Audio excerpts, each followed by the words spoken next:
السلام علیکم ورحمۃ اللہ وبرکاتہ۔ آج ہم سورہ بقرہ کی آیت نمبر 60 پر غور کریں گے۔ یہ آیت نہ صرف ایک تاریخی واقعے کو بیان کرتی ہے بلکہ انسان کی روح اور اس کی پیاس کو بجھانے والے نور کی بھی علامت ہے۔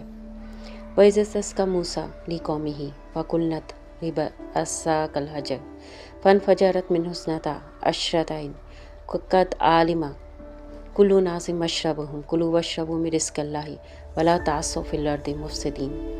اور جب موسیٰ نے اپنی قوم کے لیے پانی مانگا تو ہم نے کہا اپنی لاٹھی اس پتھر پر مارو، پھر اس میں سے 12 چشمے پھوٹ نکلے۔ ہر گروہ نے اپنے پانی پینے کی جگہ پہچان لی۔ ہم نے کہا اللہ کے رزق میں سے کھاؤ اور پیو اور زمین میں فساد نہ پھیلاؤ۔ یہ آیت ہمیں کئی گہرے پیغام دیتی ہے۔ بنی اسرائیل بیابان میں پیاسے تھے، پانی زمین سے نہیں بلکہ ایک سخت پتھر سے نکلا۔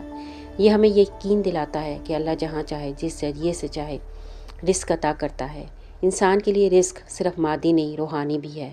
ہماری روح کی پیاس قرآن اور ایمان سے ہی بجھتی ہے۔ 12 چشموں میں ہر قبیلے کو الگ الگ حصہ ملا۔ اس میں عدل، تقسیم اور نظم کا پیغام ہے۔ اللہ کی نعمتیں سب کے لیے ہیں لیکن ہر ایک کو اس کے نصیب اور ضرورت کے مطابق ملتی ہے۔ یہ ہمیں سکھاتا ہے کہ زندگی میں توازن رکھیں اور دوسروں کا حق نہ ماریں۔ اللہ سبحانہ تعالیٰ نے فرمایا کہ یہ رزق میرا ہے، کھاؤ پیو مگر شکر گزاری کے ساتھ۔ اصل امتحان یہ ہے کہ جب رزق ملے تو ہم غرور میں مبتلا نہ ہوں بلکہ عاجزی کے ساتھ اللہ سبحانہ تعالیٰ کو یاد کریں۔ آیت کے آخر میں ایک تنبیہ ہے، زمین میں فساد نہ کرو، یعنی جب انسان نعمتوں کا غلط استعمال کرتا ہے تو زمین میں بگاڑ پیدا ہو جاتا ہے، پانی بھی گندا ہو جاتا ہے، رزق بھی کم پڑ جاتا ہے اور معاشرہ بھی ٹوٹ پھوٹ کا شکار ہو جاتا ہے۔ ہر انسان کے دل میں بھی ایک پتھر ہے، غفلت اور سختی کا پتھر۔ جب اللہ سبحانہ تعالیٰ کی لاٹھی یعنی اس کا کلام اس دل پر اثر کرتا ہے تو اس میں سے 12 چشمے پھوٹتے ہیں۔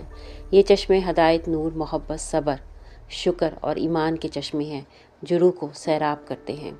آئیے اللہ سبحانہ تعالیٰ سے دعا کریں کہ اللہ سبحانہ تعالیٰ ہمارے دلوں کی سختی کو توڑ دے اور ہمارے اندر سے نور کے چشمے پھوٹنے لگے تاکہ ہم اللہ سبحانہ تعالیٰ کے رزق کا شکر ادا کریں اور زمین پر اصلاح پھیلائیں، نہ کہ فساد۔ السلام علیکم ورحمۃ اللہ وبرکاتہ۔